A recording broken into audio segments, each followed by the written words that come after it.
No te pierdas mis mejores trucos. Si quieres generar un fichero PDF en AppSheet, anota los pasos. Primero te tienes que venir aquí a Automation. Vamos a crear un bot. Creamos el bot, Create a New Bot, Configure Event, Create a New Event y aquí elegimos la tabla de la cual queremos hacer el bot.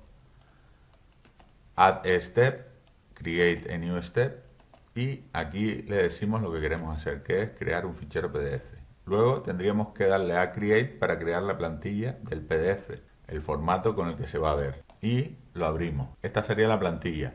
Aquí tendremos que trabajar los formatos hasta conseguir el formato que queremos.